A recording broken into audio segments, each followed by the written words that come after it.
कर लो, किशोरी जी की शरण में चले जाओ, लाल जी रोज दर्शन देंगे। किशोरी जी की शरणागति जिसको हो जाती है, लाल जी नित्य दर्शन देते हैं उसको। कितने ऐसे भक्त हुए हमारे ब्रजमंडल में, कृष्ण कृष्ण कृष्ण कृष्ण कृष्ण कृष्ण जपते रहे, ठाकुर जी ने अनुग्रह नहीं किया, लेकिन जैसे ही करुणामयी हमारी श्री राधा रानी को भजनों प्रारंभ कियो, सो ही ठाकुर जी प्रकट रह गए। ठाकुर जी वाकु दर्शन देने लगे, अनुभव कराने लगे। पर श्री जी को भजवे के काजे शुद्ध अंतःकरण, शुद्ध विचारधारा, शुद्ध बुद्धि बहुत आवश्यक। विकार युक्त होकर के आप श्री जी को भजोगे तो श्री जी की सब सखियां आपको उन तक पहुंचने नहीं देंगे। इसलिए बिल्कुल निर्विकार शुद्ध अंतःकरण कर लो, सहज भाव चित्त में धारण कर लो, श्री जी को भजो, दोनों युगल मिलेंगे, कृपा करेंगे।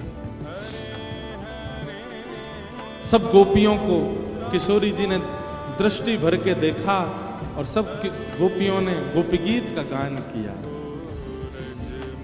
जयति तेधिकं जन्मना व्रजः श्रयतं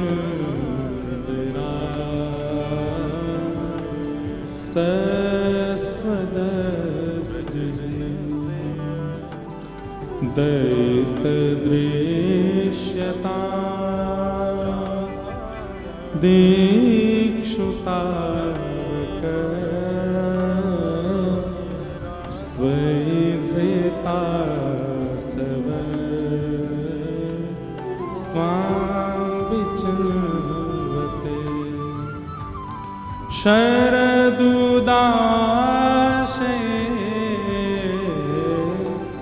साधु जात सरसी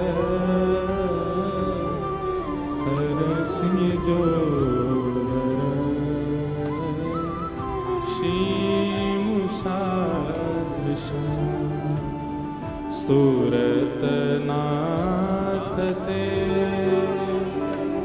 अशुल्कदास का वरदने तो नेह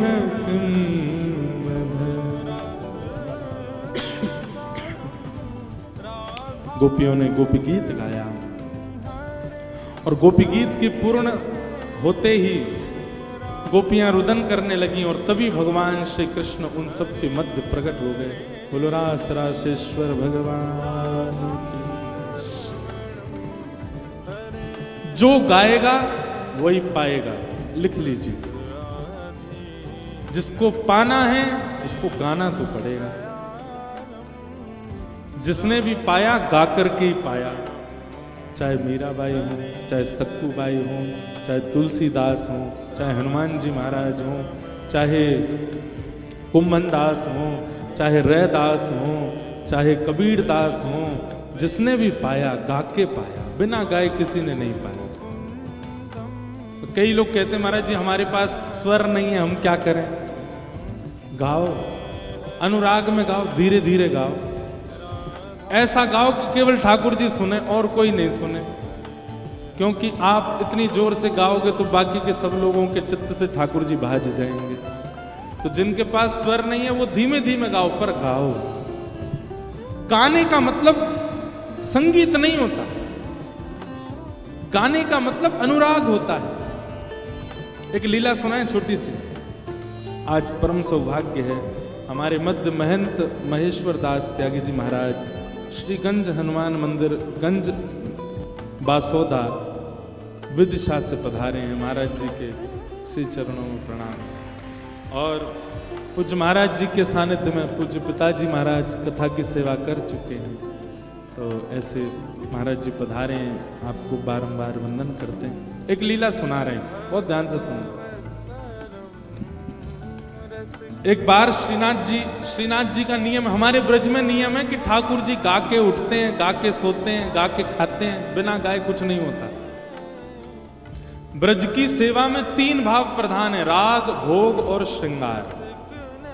ठाकुर जी को सबसे पहले राग सुनाना पड़ता है, दूसरा भोग पवाना पड़ता है, तीसरा श्रृंगार। ये 3 से लाड़ लड़ाते हैं हमारे ब्रज में। तो हमारे यहां पर ठाकुर जी को सुबह उठाएंगे तो गा करके, सुबह का राग है भैरव, ठाकुर जी को भैरव गा के सुनाया जाता है, भैरवी सुनाया जाता है, तो ही ठाकुर जी उठते हैं। अब जिनको संगीत पता है वो सुन लो, जिनको नहीं पता वो ऐसे सुन लो। तो भैरव और भैरवी राग ये ठाकुर जी को उठाने के लिए गाए जाते हैं। फिर श्रृंगार जब होता है ठाकुर जी का, तब भी ठाकुर जी के लिए गाया जाता है।